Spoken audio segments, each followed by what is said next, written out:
আমি এখন ফুলাম অৱস্থাৰে আদৰণি উপস্থিত আছে আমাৰ আদৰৰ নেতা সাংসদ প্ৰদ্যুৎ বৰদলৈ ডাঙৰীয়া আমি আমাৰ সকলোৰে আদৰণি জনাবলৈ অনুৰোধ কৰিছোঁ আমাৰ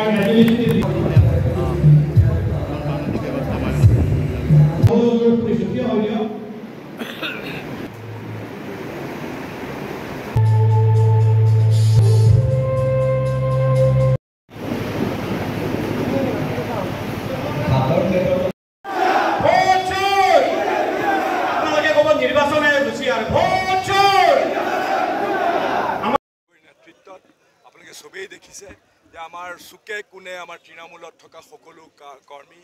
অতি সাহসী আৰু অতি আত্মপ্ৰত্যয়ৰ সৈতে সকলো আগবাঢ়ি আহিছে আমাৰ সংগঠনটোক তৃণমূল পৰ্যায়ত সংবৰ্ধন কৰিবৰ বাবে শক্তিশালী কৰিবৰ বাবে আমি সকলোতে আমাৰ গোটেই নেতাসকলে আমাৰ কৰ্মীসকলে সকলোৱে মিলি পেলাই আমি কাম কৰিছোঁ মই নিজেও বেলেগ বেলেগ 4-5খন জিলাত মই BLA ট্ৰেইনিং প্ৰগ্ৰেম মই নিজে এটেণ্ড কৰিছোঁ আৰু আমি গৈ পেলাই ডিব্ৰুগড়ত সমবেত হ'ম অহা 31 তাৰিখে গতিকে এইটো আমাৰ এটা দায়িত্ব দলৰ প্ৰতি আমি সকলোৱে মিলি পেলাই ঐক্যবদ্ধভাৱে কাম কৰিম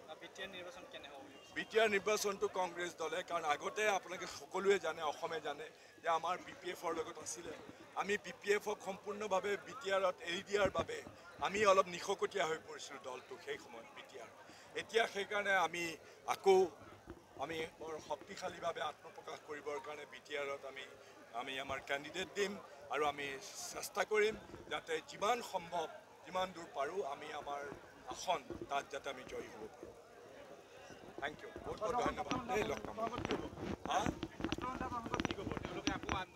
ছাত্ৰ সন্থাটো এনেইতো দৰকাৰী বিষয়বিলাকত আজিকালি দেখোন নিমাত হৈ থাকে তেওঁলোকে একো কথা নকয় কিন্তু এতিয়া হঠাতে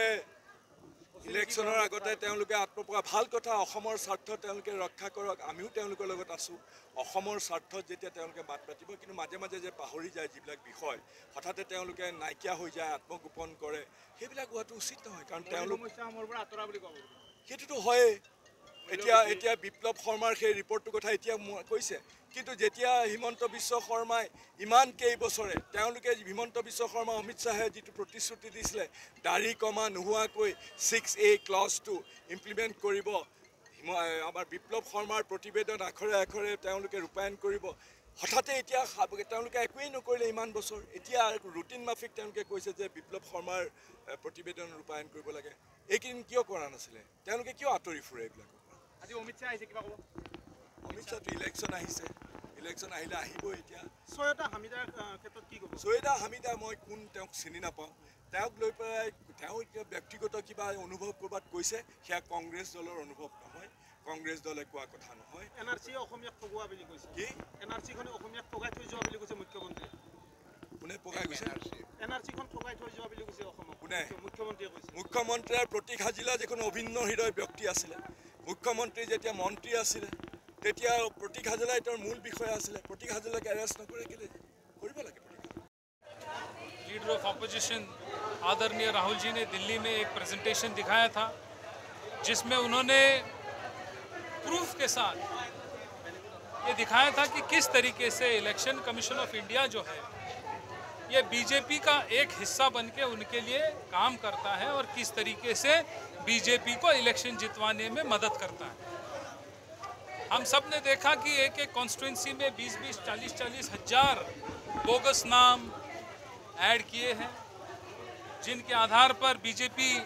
इलेक्शन जीतते आ रही है और मैं समझता हूं कि ये जो डॉक्टर बाबा साहब अम्बेडकर ने इस देश को संविधान दिया जिस संविधान के माध्यम से इस देश में रहने वाले हर नागरिक को अपना नेता अपनी सरकार चुनने का जो अधिकार दिया था उसका हनन हुआ है उनकी वोट की चोरी हुई है और